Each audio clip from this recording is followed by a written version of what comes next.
The night air was thick with humidity, as our small group gathered at the wrought iron gates of St. Roche Cemetery in New Orleans.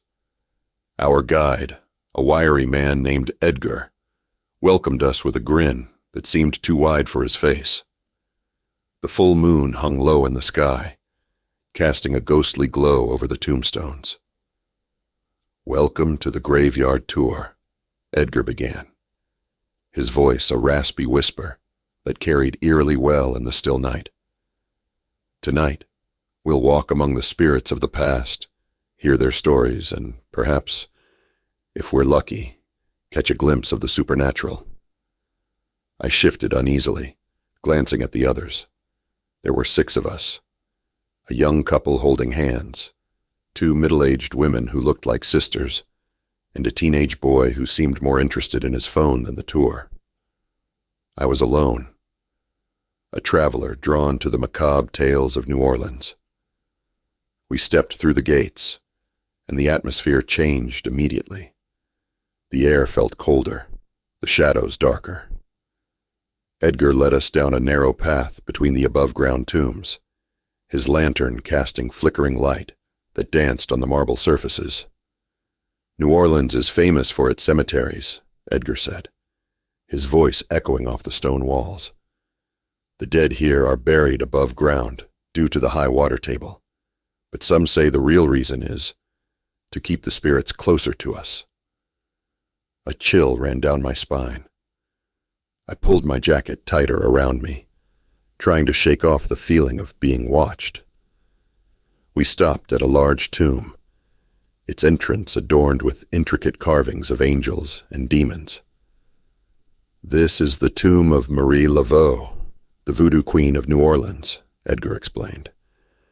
"Many come here to ask for her blessings, but some have angered her." As he spoke, I heard a soft whispering, just at the edge of my hearing. I looked around, but no one else seemed to notice. The young couple was listening intently. The sisters were taking photos, and the boy was still glued to his phone. Edgar led us deeper into the cemetery, recounting tales of tragic love, betrayal, and revenge. The stories were fascinating, but I couldn't shake the feeling that we were not alone. I kept seeing shadows out of the corner of my eye, only to find nothing when I turned to look. We reached a section of the cemetery that seemed older, the tombstones weathered and cracked. Edgar stopped in front of a mausoleum that looked like it hadn't been tended to in decades. "This is the final resting place of the Delacroix family," he said. "They were wealthy plantation owners, but their fortune brought them nothing but misery. Legend has it that the spirits of the Delacroix are not at rest, and they seek revenge on those who trespass on their land." As he spoke, I felt a sudden pressure on my chest, as if something heavy was pressing down on me. I gasped, trying to catch my breath. The young couple looked at me with concern, but Edgar didn't seem to notice. We continued the tour, but the feeling of unease only grew stronger. The whispers were louder now, and I could make out words. Angry, desperate words. I heard names being called, names that sent shivers down my spine. As we rounded a corner, I saw a figure standing by a tombstone, bathed in the pale moonlight. It was a woman, her long hair flowing in the breeze, her eyes glowing with an eerie light. I blinked, and she was gone. I turned to Edgar, but he was already moving on, leading the group towards the exit. I hurried to catch up, my heart pounding in my chest. "We're almost done with the tour," Edgar said. "Just one more stop." He led us to a large oak tree in the center of the cemetery. Its gnarled branches stretched out like skeletal fingers, casting long shadows on the ground. "This tree is known as the hanging tree," Edgar said. "Many were executed here for crimes real and imagined. Some say their spirits still linger, seeking justice or revenge." As he spoke, I felt a cold hand on my shoulder. I spun around, but there was no one there. The others were huddled close, their faces pale with fear. Suddenly, the ground beneath us began to shake. The tombstones rattled, and the air was filled with a deafening roar. I looked up to see the branches of the hanging tree moving, though there was no wind. "We need to leave, now!" Edgar shouted, his voice filled with panic. We ran towards the exit, but the cemetery seemed to come alive around us. Shadows moved, whispers turned to screams, and the cold hand on my shoulder was now a grip, pulling me back. I stumbled, falling to the ground. The others were ahead of me, running for their lives. I tried to get up, but the grip tightened, dragging me towards an open grave. "No!" I screamed, clawing at the dirt. But it was no use. The last thing I saw before darkness consumed me was the glowing eyes of the woman by the tombstone, her face twisted into a malicious grin. When I awoke, I was alone in the cemetery. The moon was gone, replaced by the first light of dawn.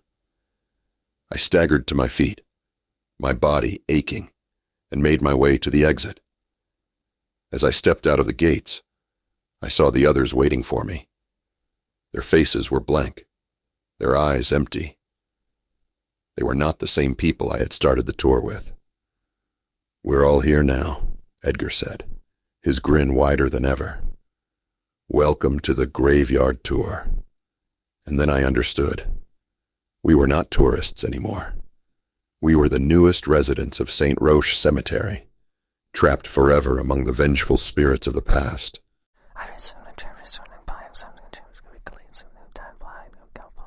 The Amazon rainforest, a place of dense greenery and ancient mysteries, had always held a certain allure for me. I'd read stories about lost civilizations and untold riches hidden within its depths. So, when the opportunity arose to join a small group of tourists on an expedition, I jumped at the chance. Little did I know this adventure would become the most terrifying experience of my life. Our guide, Marco, was a local who knew the rainforest like the back of his hand. He assured us that we were well prepared for the journey. We were a group of 5, myself, an enthusiastic traveler named Lisa, a professional photographer named Mark, a history professor named Dr. Evans, and his assistant, Sarah. We were eager to uncover the secrets of the jungle. On the 3rd day of our trek, Marco led us off the beaten path. "There is something I want to show you," he said, his voice a mix of excitement and caution. We followed him through the thick underbrush, cutting through vines and ducking under low branches. The air grew heavy with humidity, and the sounds of the rainforest became eerily muted. After what felt like hours, we emerged into a clearing. In the center stood an ancient stone structure, overgrown with moss and vines. It was a ritual site, Marco explained, used by an unknown civilization.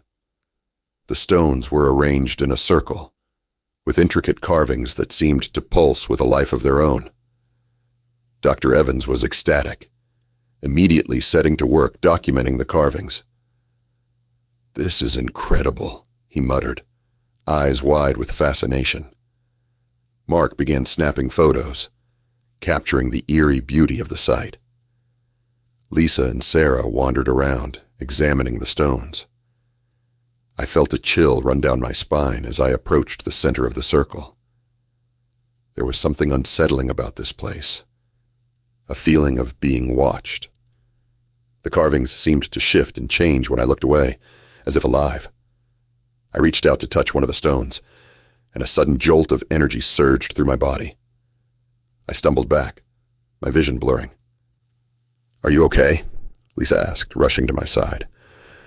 "Yeah," I muttered, shaking off the dizziness. "Just felt a bit lightheaded." Dr. Evans approached, a concerned look on his face. "We should be careful here. There are stories about sites like this, about spirits that guard them." "Spirits," Sarah scoffed. "You don't really believe that, do you?" "Believe what you want," Marco said, his voice low. "But respect the site. We don't know what we're dealing with." Ignoring his warning, Sarah began to mock the carvings, laughing and making exaggerated gestures. A sudden gust of wind whipped through the clearing, sending a shiver down my spine. The jungle, which had been alive with the sounds of birds and insects, fell deathly silent. "We should go," Marco said, his voice tense. "Now." As we made our way back to camp, the feeling of unease grew stronger. I kept glancing over my shoulder, convinced we were being followed. The jungle seemed to close in around us, the trees pressing closer, the darkness deepening. That night, as we sat around the campfire, the air was thick with tension. Mark tried to lighten the mood with stories and jokes, but no one laughed. The oppressive silence of the jungle seemed to seep into our bones. In the middle of the night, I was jolted awake by a blood-curdling scream. I stumbled out of my tent, heart pounding. The others were already awake, their faces pale with fear. "Sarah's gone," Lisa whispered, her voice trembling. "She went to use the bathroom and never came back." Marco grabbed a flashlight and led us into the jungle, calling Sarah's name. The beam of the flashlight cut through the darkness, revealing nothing but shadows. The air was thick with the smell of damp earth and decay. After what felt like hours, we found her. Or rather, what was left of her. Her body was twisted and broken, her eyes wide with terror. The carvings from the ritual site were etched into her skin, glowing with an eerie light. We stumbled back to camp, horror-stricken. Marco tried to radio for help, but the signal was dead. We were on our own, trapped in the heart of the jungle, with something ancient and malevolent hunting us. One by one, it picked us off. Mark was the next to go, disappearing into the jungle without a sound. We found his camera later, the last photo showing a shadowy figure looming behind him. Lisa was taken the following night, her screams echoing through the darkness. Dr. Evans and I were the only ones left. We barricaded ourselves in the camp, praying for dawn. But as the hours dragged on, it became clear that there would be no escape. The spirit from the ritual site was relentless, its anger palpable. In the end, Dr. Evans couldn't take it anymore. He ran into the jungle, shouting curses at the spirit. I heard his screams fade into the distance, leaving me alone, completely and utterly alone. I don't know how long I've been here. Days, weeks, maybe even months. The jungle is silent now, the oppressive weight of the spirit's presence suffocating. I can feel it watching me, waiting. There's no escape. The jungle has become my prison, and the spirit my jailer. I write this in the hopes that someone will find it, will know what happened to us. Maybe it will serve as a warning. The Amazon rainforest holds many secrets, some of which should never be disturbed. If you ever find yourself in the heart of the jungle, remember this. Respect the ancient sites, and never, ever mock the spirits that dwell there, because once they awaken, there is no escape.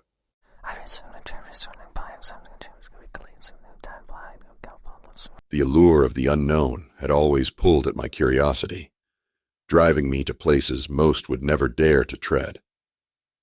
Haiti, with its rich history and mystique, was the perfect destination for my latest adventure. Accompanied by a few friends who shared my fascination, we set out to explore the heart of voodoo culture, eager to uncover its secrets. We arrived in Port-au-Prince on a humid afternoon, the air thick with anticipation.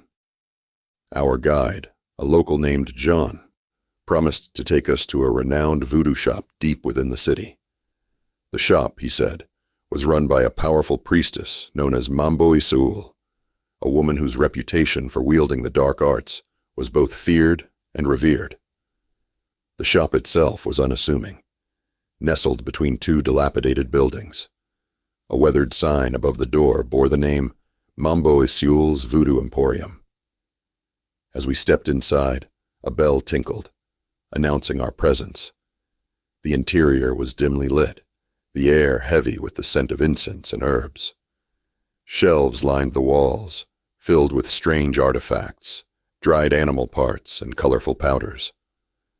Mambo Isaul emerged from the shadows, her eyes piercing and inscrutable. She was a petite woman, her age indeterminate, with long braided hair adorned with beads and feathers. She greeted us with a nod, her expression unreadable. We spent the next hour exploring the shop, marveling at the bizarre and exotic items on display. My friend, Mark, with his usual bravado, picked up a small, intricately carved wooden idol. He examined it closely before letting out a chuckle. "Looks like a kid's toy," he remarked, tossing it back onto the shelf carelessly. A hush fell over the room. Mambo Isaul's eyes flashed with anger, her face contorting into a mask of fury. She began to chant in a low, guttural voice, the words foreign and unsettling. Jean paled, his eyes wide with terror. "You have insulted the spirits," Jean whispered urgently. "You must apologize now." Mark, still oblivious to the gravity of his actions, shrugged. "It was just a joke. What's the big deal?" Before we could react, Mambo Isaul stepped forward, her voice rising in intensity. She reached out and grabbed Mark's wrist, her grip surprisingly strong. With a final, chilling incantation, she released him, her eyes locking onto mine. "The curse is upon you all," she hissed. "You will face the wrath of the spirits until you atone for your disrespect." We stumbled out of the shop, the weight of her words hanging over us like a dark cloud. Jean refused to speak further, his face ashen with fear. That night, back at our hotel, the first of the supernatural trials began. I awoke to the sound of whispering, the voices soft yet insistent. The room was dark, save for a flickering candle by the window. As I sat up, I saw shadows moving along the walls, their shapes distorted and menacing. My heart raced, and I could feel a cold sweat forming on my brow. Mark was thrashing in his bed, his face contorted in agony.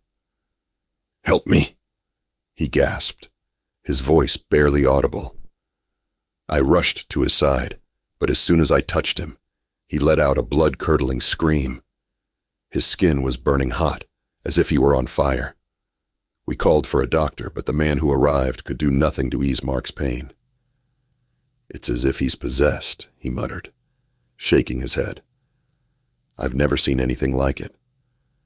Over the next few days, things only got worse. Each night brought new horrors. Sarah, one of our friends, woke up covered in deep, bloody scratches, as if she had been attacked by some unseen beast. David started seeing visions of grotesque, spectral figures that followed him wherever he went.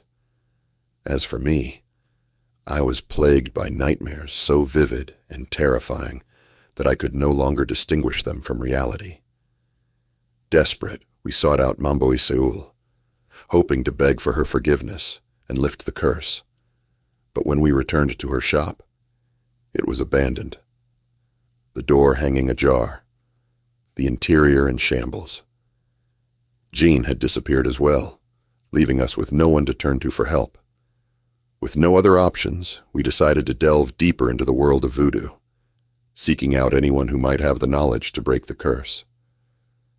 Our search led us to a remote village, where we were introduced to a Hongan, a voodoo priest named Papa Legros. He listened to our story with a grave expression, nodding slowly. "The spirits are angry," he said. "You have trespassed into their domain and shown great disrespect. The curse can be lifted, but it will not be easy. You must perform a series of rituals to appease the spirits and prove your sincerity." He outlined the steps we needed to take, each one more daunting than the last. The first ritual involved a cleansing ceremony at the crossroads, a place where the veil between the living and the dead was said to be thinnest. We gathered the required ingredients, herbs, candles, and a live chicken, and followed Papa Legros to the designated spot. As we stood at the crossroads, the air grew thick with anticipation. Papa Legros began to chant, his voice resonating with power. We followed his instructions to the letter, each of us playing a role in the intricate ceremony. When it was over, we waited in tense silence, hoping for a sign that the spirits were appeased. The ground trembled beneath our feet, and a cold wind swept through the clearing. I felt a presence, a dark, malevolent force watching us, but just as quickly as it had appeared, it vanished, leaving us shaken, but unharmed. That was only the beginning, Papa Legros warned. The spirits are testing you. There will be more trials to come. The next ritual required us to venture into the forest at midnight and retrieve a sacred artifact from an ancient, abandoned temple.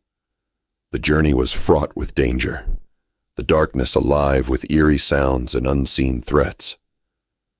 We navigated the treacherous terrain, guided by Papa Legros' instructions and the faint glow of our lanterns.